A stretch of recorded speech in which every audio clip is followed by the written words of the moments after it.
Welcome to A Chesapeake Treasure. I'm Pete Lesher, Chief Curator for the Chesapeake Bay Maritime Museum. And today, as we are in the midst of hurricane season, I've brought out a few objects related to a tragic event on the Chesapeake Bay from Hurricane Connie, which swept up the East Coast in August of 1955. When it did, it took its most famous victim, or set of victims, in the sinking of an old ram schooner, the Levin J Marvel, built in Delaware more than half a century before, and after World War II converted to a passenger schooner. She had been built to carry lumber and other freight up and down the bay and through the locks of the Chesapeake and Delaware Canal and the Albemarle and Chesapeake Canal.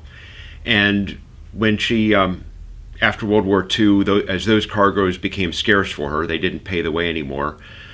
Herman Knust bought the Levin J Marvel and a second schooner, the second ram named the Victory Chimes, cut up the hold into passenger cabins, installed a big stove, and hired crew, and took people on vacation cruises all around the Chesapeake Bay. After a few years, in 1954, Knust sold his two schooners. The Edwin and Marvel went to Maine, and was renamed Victory Chimes, where she continued to cruise up there. And she has just recently been sold once again. Levin J Marvel remained here on the bay in the hands of a new owner, John Meckling. And in August of 1955, Meckling took the Levin J Marvel on a cruise out of Annapolis, took his passengers to Oxford, to Cambridge, and listening to the radio was rather nervous overnight because Hurricane Connie was in fact coming up the East Coast and threatening the coast of North Carolina. But he heard a radio message, a forecast. Hurricane forecasting wasn't quite as good in those days, wasn't nearly as good in those days as it is today, and thought that he had safe passage, that the hurricane was going to miss the Chesapeake. And so he sailed the next day. But as winds built, and he anchored the following night just northwest of Poplar Island, out in sort of open waters of the bay.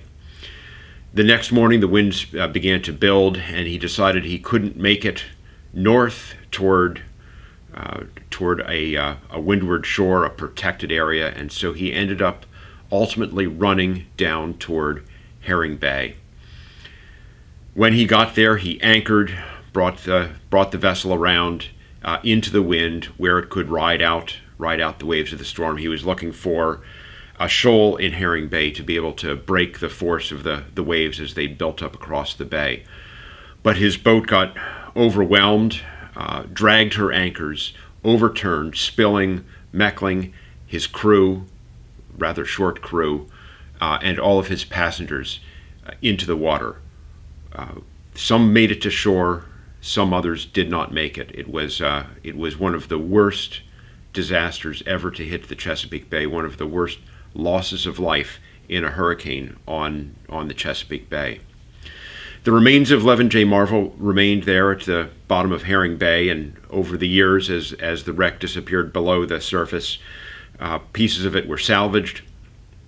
And actually, recently, the wreck has been investigated by a team of archaeologists. Salvaged in our collection is this spike from the chain plates. This would have secured the chain plates to the hull. The chain plates then supported the shrouds, which supported the masts, which of course ultimately were broken off in the capsizing and sinking of the vessel. We have a rich collection of photos in our collection from the Levin J Marvel, showing her as a passenger schooner here with all the passengers on her deck, lining her deck, and you can see the row of portholes for all the passenger cabins down below decks. And the poster promoting Chesapeake Vacations cruises on the Chesapeake with the Levin J Marvel and a photograph that appeared in the so-called brown section, the photogravure pages of the Baltimore Sunday Sun magazine, advertising carefree days under sail. Well, this cruise, of course, turned into something that was not carefree at all, and one of the worst tragedies on the Chesapeake Bay, which was investigated after the fact, shortly after, by the United States Coast Guard, and the captain was found at fault for operating a vessel that frankly wasn't in any condition to be carrying passengers, and disregarding some of the cautions that he should have exercised with the oncoming of the storm. Captain John Meckling retired to the American South, stayed away from the Chesapeake Bay and ships for the rest of his life, and frankly suffered nightmares from this experience for years after the fact. A rich collection, rich memories here in the collections of the Chesapeake Bay Maritime Museum of the sinking of the Levin J Marvel. Thank you for joining me for A Chesapeake Treasure.